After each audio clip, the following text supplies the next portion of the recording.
Welcome back to the Fallen Giants rebuild here on Super Sammy Plays. Last episode, we started our Deportivo La Coruña rebuild, where we're only allowed to use players over 6'2". It was a bit of a rollercoaster campaign, starting off really well with a massive struggle before eventually getting back to the top of the table before absolutely bottling it on the last couple of games of the season. We dropped out of the automatic promotion spot on the last day, meaning we had to do this the hard way and get promotion via the playoffs. We did, however, win the playoff final 4-0 across the two legs, meaning we've got a difficult season ahead as we try and avoid relegation from La Liga. And with a pretty small transfer budget, we've got to somehow try and start overhauling this squad of players that don't meet our height restriction, whilst also building a squad capable of avoiding the drop. So, can we continue to progress in getting Deportivo back to where they belong? Or will we fall back to the Segunda? Let's get into it and find out. After gaining promotion last season, we knew it was going to be a real challenge to stay up this season, and I'd have to spend what little money we had wisely. So when I saw John Solis was available on a loan deal, it felt like a no-brainer. There was an optional future fee of 13.5 million, but with how little we got for our budget this season, he'd have to do something special for us to end up activating that.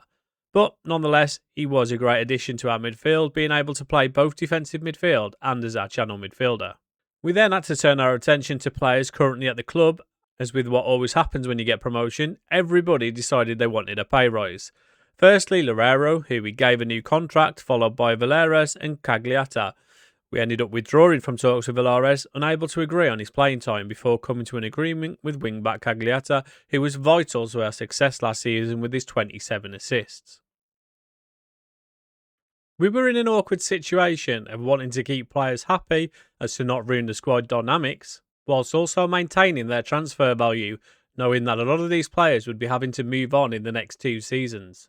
And with the departures of Mulletieri and Mosquera, we needed more reinforcements in both attack and defence. So with that in mind, I went out and made an offer for young striker Mamadou Doumbia from Watford. At just 20 years old and standing 6'4" with 16 heading, I thought he'd be a good future signing for the target forward role, as Cherry wasn't exactly screaming consistency last season.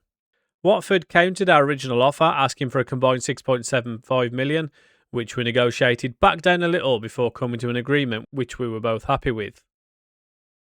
We also made offers for a young Italian winger/striker, Ambrosino, on loan from Napoli, as well as centre-back Totti from Wolves, who decided to turn us down.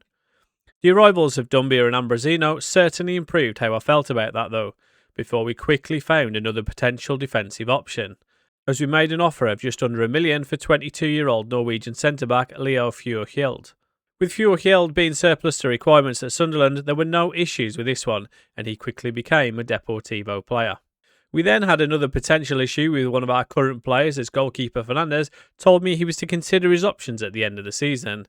And even after a chat with the player, he was still adamant on leaving, so it was fair to say I was baffled when he signed a new 4-year deal just 3 days later. Being only 6'1", he doesn't quite fit our requirements, but we couldn't afford to let him leave on a free, with him being one of our most valuable players. We made a couple more additions, with French defender Kramer joining from Millwall in a deal worth up to 6.75 million, as well as former England starlet Dele Alli on a free transfer. We also received a loan offer for midfielder Ricky, whose value appeared to have tanked drastically since breaking his leg last season, which included a mandatory fee of 900k. But while we waited for the outcome of that, it was time for our first match back in La Liga, and we'd be going away to play fellow promoted club Cordoba. It was a great chance to start the season off well against a team I expect to be in a similar position as us. So when we conceded the only 2 goals of the game in the opening 20 minutes, it's fair to say I weren't best pleased. Ricky then added to our misery as he rejected Granada before we welcomed Atletico Madrid to the Riazor for our first home game of the season. We started off much better this time out with Cagliata opening the scoring in the 16th minute before eventually conceding with 15 minutes to go as we drew 1-1. So, a good first point, drawing with a team like Atletico Madrid.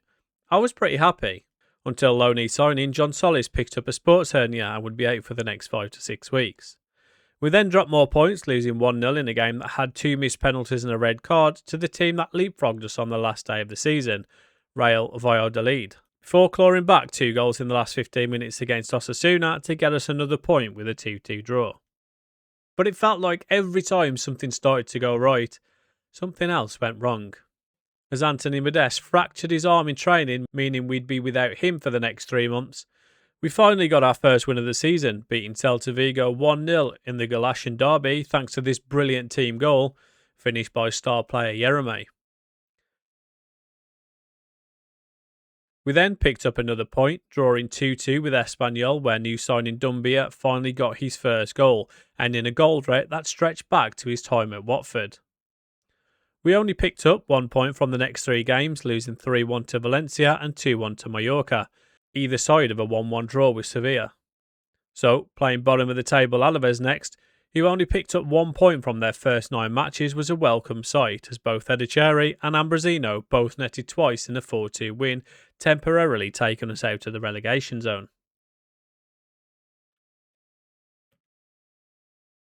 Next up, we welcome league leaders Real Madrid to the Riazor for one of our biggest tests of the season, and it was no surprise to see us fall behind in the second minute thanks to what might genuinely be some of the worst defending I've ever seen. However, when Ricky got in behind, crossing to substitute Cruz, who's got us back level, it's fair to say all was forgiven. And to say I was shocked when 10 minutes later Luis Mi Cruz got his second goal of the game to put us 2-1 up would be a huge understatement. And thankfully we managed to hold on and take 3 massive points. We then made it 3 wins in a row as we beat Arandina 2-0 in the Copa del Rey before a disappointing defeat to Girona, which I can't show you as my game crashes every time it tries to load their stadium with the 3D Stadium mod. And that loss to Girona was a sign of things to come, as we started November with midfielder Solis picking up a hip injury, missing the next 2 to 3 months. And our month didn't improve as we lost consecutive games to Sociedad and Villarreal, and then finally Barcelona thanks to a corner of all things. And after that run, it was quite the surprise to receive a job offer from Alaves, which we obviously declined. Next thing up was another Copa del Rey fixture where we made hard work of things before finally getting the winner during extra time thanks to a massive deflected goal, before getting another league win after beating Levante 2-0. Real Betis then beat us 2-1 thanks to some more questionable goalkeeping, with striker Edicherry also picking up a thigh strain, meaning he'd miss the next 4 to 5 weeks. Fortunately, half of that recovery time would be spent during the winter break, which began after a 1-1 draw with Athletic Club.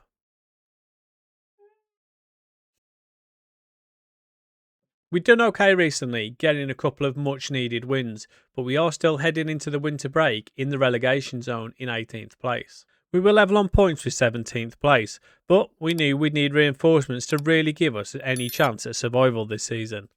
We started the transfer window selling 29-year-old fullback that we're just going to call Alex for 350k, and it's fair to say I had quite the surprise when I went to check our transfer budget.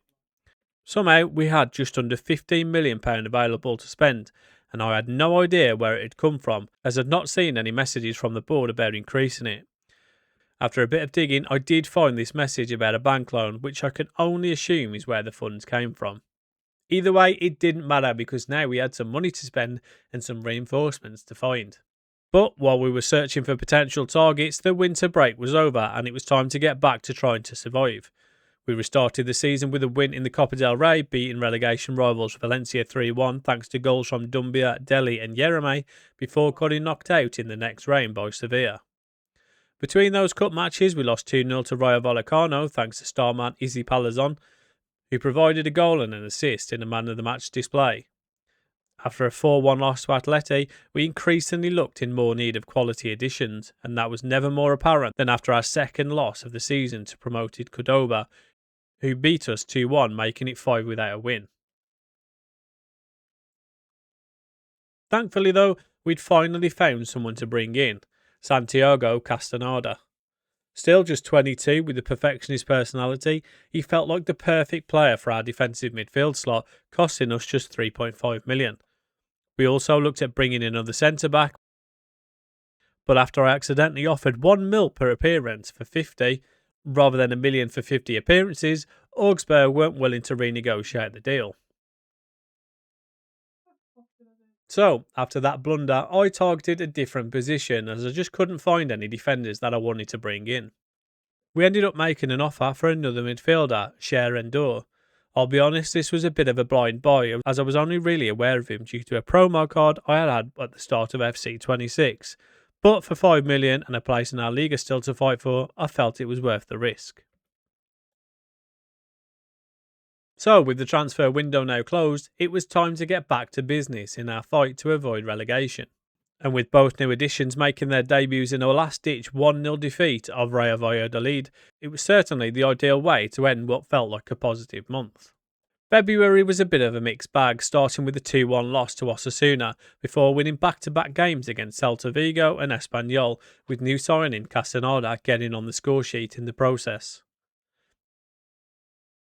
Unfortunately, we couldn't keep the good form going, as we followed up our back-to-back wins with back-to-back losses against Valencia and Sevilla.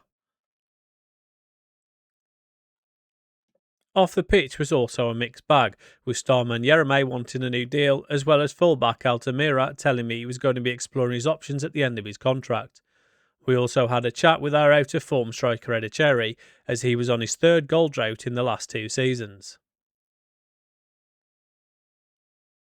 That chat seemed to have worked, however, as Edicherry scored the second in the 2-0 win over Mallorca, and that win took us back out of the relegation zone with 10 games still to play, at least for the time being anyway. The teams around us still had a game in hand, but as you can see, it was pretty tight with just 4 points separating 11th and 18th. Our next game was against bottom of the table Alaves, who'd still only managed 8 points, picking up just 1 win so far this season.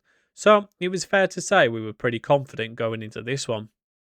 However, after taking an early lead, Loureiro gave Alaves away back into the match after a push while defending a free kick resulted in a penalty, which they converted. Thankfully though, this ended up being our most convincing win of the season to date, as we scored 5 goals on our way to another 3 points.